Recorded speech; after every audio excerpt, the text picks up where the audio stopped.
Hi guys, welcome back to my another video. दोस्तों, आज मैं फिर से लेकर आया हूं आप सबके सामने एक और इंटरेस्टिंग स्टोरी, जिसमें हम सीखने वाले हैं नए नए words, meaning, structures and tenses को, जो हमारी spoken English reading skill and comprehension को बेटर बनाने वाले हैं। Hi guys, welcome back to my another video.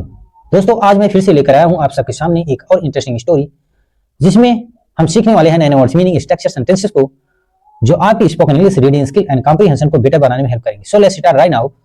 जैसे गाइज आप लोग देख पा रहे होंगे, इस स्टोरी का टाइटल है the brave geese. Brave means बहादुर, गीज मीन्स होते हैं कलहंस। यहाँ गूज का ये बहुवचन है, गीज होता है जो बहादुर कलहंस। इस स्टोरी का टाइटल है। यहाँ देखिए डिफरेंट आर्टिकल द का यूज किया गया। जब कोई एडजेक्टिव आता है तो उसके जस्ट पहले डिफरेंट आर्टिकल द का यूज होता है। जैसे गीज का एडजेक्टिव है ब्रेव, ब्रेव मीन्स बहादुर, इसीलिए डिफरेंट आर्टिकल द का यूज किया गया है। आप समझ गए, गीज का मतलब होता है कलहंस या बतख। बतख भी बोलते हैं, कलहंस भी बोलते हैं, दोनों में से आप कोई भी मीनिंग समझ सकते हैं। जैसे कि यहां बनाया गया है तो बतख है। चलिए अब हम आगे देखते हैं स्टोरी को। यहां से लॉन्ग एगो इन रोम, लॉन्ग एगो मीन्स बहुत पहले, इन रोम, रोम में the rulers became over confident of their powers. जो रूलर्स थे, शासन करने वाले जो थे, बिकम होता है बिकम के सेकंड फॉर्म बिकेम, बन गए थे ओवर कॉन्फिडेंट, मतलब उनको बहुत ओवर कॉन्फिडेंस था ऑफ दियर पावर्स, अपनी ताकत को लेकर, अपनी शक्ति को लेकर, अपनी आर्मी, अपनी सैनिकों को लेकर उनको बहुत ओवर कॉन्फिडेंस था। जस्ट देन, इसी वजह से, जस्ट देन मींस तभी, तुरंत द बारबारियंस, जो बारबारियंस, वहां की बारबारियंस एक कास्ट थी, सेक्ट थी, समुदाय थी, जो जैसे शिकार आज के लोग करते हैं, उसी समय उनको बारबारियंस बोला जाता था। कॉल्ड गाउल्स, जिनको बोला जाता था गाउल्स, काल के सेकंड फॉर्म कॉल्ड, उनको बोला जाता था, क्या बोला जाता था? गाउल्स बोला जाता था। अटैक के सेकंड फॉर्म अटैक्ड, उन्होंने आक्रमण कर दिया द सिटी ऑफ रोम, रोम की शहर पर या रोम पर उन्होंने आक्रमण कर दिया। There were many brave soldiers who try to defend the treasures of the capital temple of Jupiter. There were many, वहां पर मेनी मीन्स बहुत सारे, ब्रेव मीन्स बहादुर, सोल्जर्स मीन्स सैनिक, हु, यहाँ हु का रिलेटिव प्रोनाउन का प्रयोग किया गया है। यहाँ रिलेटिव प्रोनाउन के रूप में आया है हु का प्रयोग। ट्राई के सेकंड फॉर्म ट्राइड, प्रयास कर रहे थे, टू डिफेंड, सुरक्षा करने की, द ट्रेजरी, ट्रेजरीज होता है खजाना। जैसे जो राजा होते हैं, राजा के यहाँ ट्रेजरी होती है जिसमें पैसा और मुद्राओं को रखा जाता था, उसी को, मतलब वो लोग जो सैनिक थे, बहादुर सैनिक थे जो थे, उसको सुरक्षित करने का प्रयास कर रहे थे। ऑफ द कैपिटल, उस राजधानी को जिसमें वो ट्रेजरी थी। टेम्पल ऑफ जुपिटर, जिसको बोला जाता है temple of Jupiter. The Gauls tried hard to get, जो गाउल्स थे, जो बारबारियंस, वो समुदाय था, ट्राई की सेकंड फॉर्म ट्राइड, प्रयास कर रहे थे, हार्ड टू गेट, बहुत मुश्किल से प्राप्त करने की, ऑन दी स्टीप। अब द स्टीप रॉक मींस खड़ा हुआ पत्थर, मतलब कोई पत्थर था वो खड़ा हुआ था, मतलब जैसे कि उनके रास्ते का बैरियर था वो, बट फेल, मतलब उसको वो लोग प्रयास कर रहे थे पार करने को। उस स्टिक, वो जो पत्थर का रॉक था, रॉक का जो चट्टान था, उसको पार करने का प्रयास कर रहे थे, बट फेल्ड, लेकिन वो फेल हो गए। फेल के सेकंड फॉर्म फेल्ड, वो फेल हो गए। इवेंचुअली, अंततः, दे फाइंड के सेकंड फॉर्म फाउंड, वे प्राप्त, मतलब उन्होंने प्राप्त किया, अ सीक्रेट, एक रहस्य, वे टूवर्ड्स द कैपिटल, मतलब उन्होंने एक रास्ता का, एक सीक्रेट, एक मार्ग ढूंढा, टूवर्ड्स में जाने का या आगे बढ़ने का, द कैपिटल, जो राजधानी में जाता था, वो रास्ता, जो सीक्रेट रास्ता था, वो राजधानी में लेकर जाता था। And made a plan, make के सेकंड फॉर्म मेड, और उन्होंने बनाया एक प्लान, एक योजना, टू अटैक, आक्रमण करने का, इट एट नाइट, उसी रात।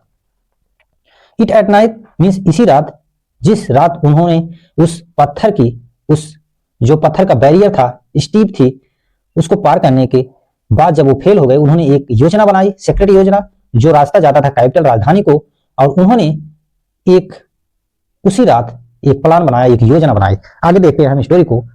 एज इट वॉज डार्क, जैसे कि इट वॉज डार्क, अंधेरा था, वाज की हिंदी होती थे। The Roman soldiers didn't notice, जो रोमन सैनिक थे, सोल्जर्स थे, डिडंट नोटिस, यहाँ देखिए पास्ट इंडेफिनिट टेंस का यूज किया है। पास्ट इंडेफिनिट टेंस की हेल्पिंग वर्ब होती है डिड, अक्सर नेगेटिव और इंटरोगेटिव में यूज होता है डिड का प्रयोग। वैसे तो अगर आप जाएंगे पास्ट इंडेफिनिट में तो मेन वर्ब के सेकंड फॉर्म का यूज होता है, लेकिन जब इंट्रोगेटिव और नेगेटिव का यूज होता है तो वहां डिड आता है, और नेगेटिव हो तो डिड नॉट को शॉर्ट में डिडंट बोलते हैं, जैसे यहाँ यूज किया गया है। इसको डिडंट नहीं बोलते, डिड बोलते हैं। जब डिड नॉट शॉर्ट में बन जाता है तो डी इसमें डी, एक डी ए वाला डी साइलेंट हो जाता है। नोटिस, जो सैनिक थे उन्होंने नोटिस नहीं किया, उन्होंने ध्यान नहीं दिया द अराइवल, आने का, ऑफ द गाउल्स, जो गाउल्स थे, जो बारबारियंस थे, वो सैनिक लोग उनको ध्यान नहीं दिए कि वो लोग आ जाएंगे या आ रहे हैं। बट द गीज वर लेइंग, लेकिन जो गीज, जो हंस थे, जो बतख थे, वर लेइंग, वो पड़े हुए थे, लेटे हुए थे, देयर, वहां, फॉर द सैक्रिफाइस, मतलब अपने बलिदान के लिए, बिफोर दी रोमन गॉड्स, मतलब रोमन, जो रोमन साम्राज्य था, जो रोमन के भगवान थे, उनके सामने उन्होंने अपने सैक्रिफाइस करने के लिए, बलिदान करने के लिए तैयार थे, या लेटे हुए थे, पड़े हुए थे। द गूज सा, सॉरी द गीज सा, गीज मतलब जब बतखों ने या हंसों ने देखा, सी के सेकंड फॉर्म सा मींस देखा, द एनिमी फोर्स, अपने दुश्मनों की, सैनिकों को उन्होंने जब देखा, एंड स्टार्टेड हॉकिंग लाउडली, और उन्होंने शुरू कर दिया, हॉकिंग मींस बजाना, मतलब घंटी वगैरह ऐसे कुछ चीज हो, उसी को बजाने को, लाउडली मींस तेजी से उन्होंने बजाना शुरू कर दिया। दिस अलार्म वेकअप, जो ये अलार्म था, ये घंटी जो थी, चेतावनी की घंटी, वेकअप, वेकअप की सेकंड फॉर्म वेकअप, उन्होंने मतलब जगा दिया रोमन्स, रोमन्स के यानी रोमन्स नागरिकों को जगा दिया, एंड दे फॉक्ट, और वे लड़े, फाइट की सेकंड फॉर्म फॉक्ट, ब्रेवली, बहादुरी से लड़े उन्होंने, मतलब रोमन के सैनिक और उनके नागरिक दोनों मिलकर लड़े, विथ दी गाउल्स, उन गाउल से, उन बारबारियन से, जो सेक्ट था, जो समुदाय था शिकारियों का, उनसे उन्होंने लड़ा। The Roman army also reached, जो रोमन आर्मी थी पहुंच गई, रीच के सेकंड फॉर्म रीच्ड, वो भी पहुंच गई, देयर, वहां, and the Gauls were driven out of the country, और जो गाउल्स थे वह ड्रिवन, भाग खड़े हुए, आउट ऑफ द कंट्री, उस देश से बाहर, कंट्री मींस देश, आउट ऑफ द बाहर, मतलब उस देश से बाहर खदेड़ दिया या भगा दिया, ड्रिवन मींस भगा देना। वर है मेन वर्ब की थर्ड फॉर्म में, यहाँ पैसिव वॉइस का स्ट्रक्चर बनेगा, वहां गया या पाया, खाया, ऐसे मीनिंग निकलती है। जैसे यहाँ गाउल्स वर ड्रिवन आउट, उन्होंने गाउल्स को भगा दिया, आउट ऑफ द कंट्री, देश से बाहर। द रोमन, आगे देखते हैं यहां से,